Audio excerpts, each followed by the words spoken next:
ఎంత అధ్వానమైన పరిస్థితి అంటే చాలా మంది మనం ఏదో దేశం నుంచి విడిపోతున్నాం. తెలంగాణ రాష్ట్రం ఏర్పాటు కావాలంటే మనం ఏదో వేరే దేశం అడుగుతున్నట్టు. తప్పు వాదిగా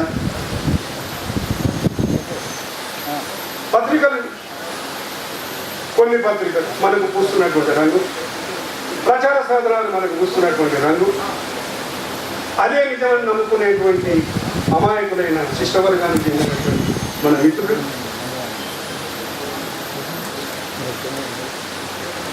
అయితే ఏంటి వాళ్ళ కర్తవ్యం? ఇది జరుగుతూ ఈ 12 సంవత్సరాల సుదీర్ఘ చరిత్రలో రాజకీయ పార్టీలు, ఎన్నికలు, ఈసారి ఎన్నికల్లో గెలిస్తే తెలంగాణ వచ్చేస్తుంది, 3 నెలలు వచ్చేస్తుంది, 6 నెలలు, రేపే వచ్చేస్తుంది, ఎల్లుండి రాదని ఒకడు, వస్తుందని ఒకడు, ఇప్పుడే వస్తుంది ఒకడు, సంకేతాలు వస్తున్నాయి ఒకడు. ఎక్కడి నుంచి వస్తాయి ఆ సంకేతాలు?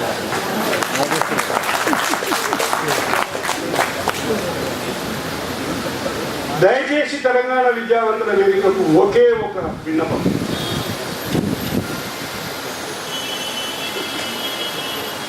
ఉద్యమాన్ని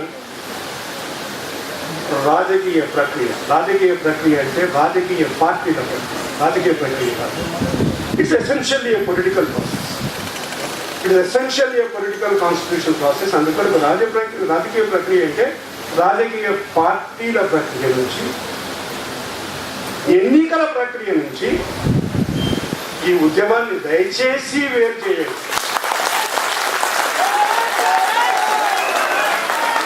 నాయకత్వం వహించండి. జయశంకర్ గారు రావాలి అంటే మళ్ళీ రాలి.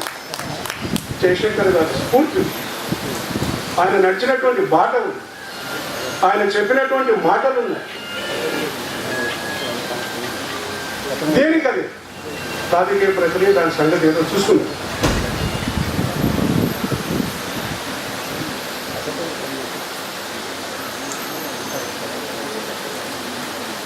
కనీసం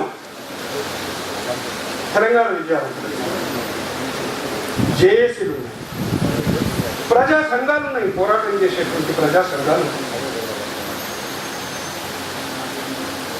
వీటన్నిటినీ ఒకే ఛత్రఛాయలోకి రండి, వీటన్ని కలిపి ఏదో ఒక సంస్థను నిర్మాణం చేయండి అని చెప్పి నేను అడగను. లేదు, దేనికి అదే ఉండనివ్వండి, వాటి మనుగడ సాగించనివ్వండి. కానీ యూనిటీ ఇన్ యాక్షన్. ఎవరే మాట మాట్లాడినా, ఎవరే కార్యక్రమం చేసినా అందరం కలిసి ముందు నడిపించే ప్రయత్నం చేయండి. ఇది నిజంగా మీరు దీనికి కొనుక్కుంటే ఆచార్యుడు జయశంకర్ గారికి మీరు నిజంగా సమర్పించేసి.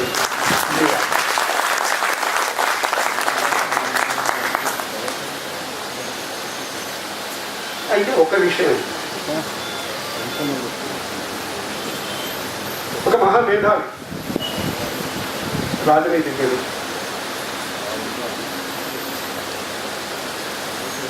ఒక మాట అన్నాడు, ఈ దేశంలో ప్రజాస్వామ్యం, కాంగ్రెస్ పార్టీలో అంతర్గత ప్రజాస్వామ్యం మరణించిన తర్వాత ఈ దేశంలో ప్రజాస్వామ్యం మరణిస్తుంది.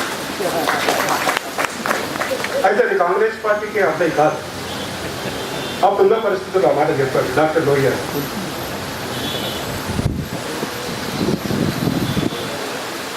రాజకీయ పార్టీలలో ప్రజాస్వామ్యం మరణించిన తర్వాతనే ప్రజాస్వామ్యం దేశంలో.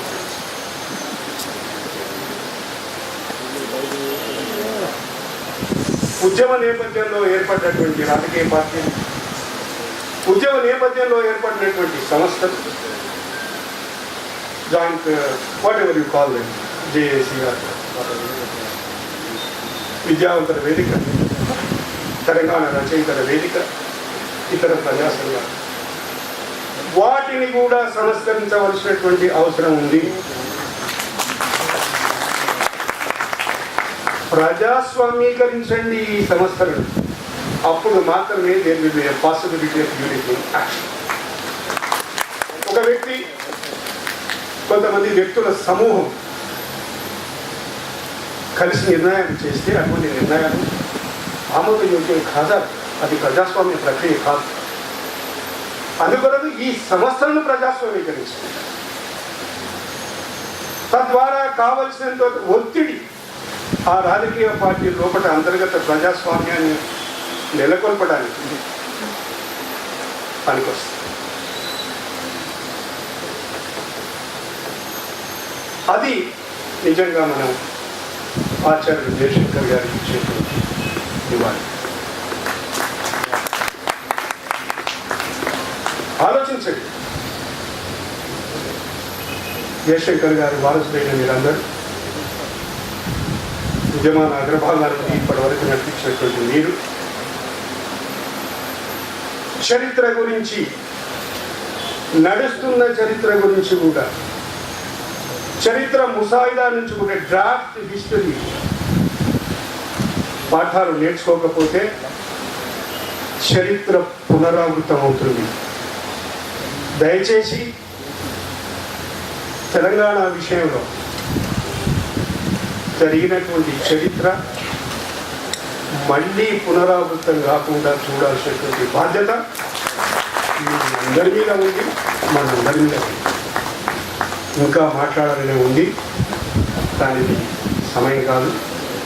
మళ్ళీ కలుసుకొని మళ్ళీ చర్చించేటువంటి అవకాశం వస్తుంది. ఈ అవకాశం ఇచ్చిన నాకు తెలంగాణ విద్యావంతుల వేదికకు ముఖ్యంగా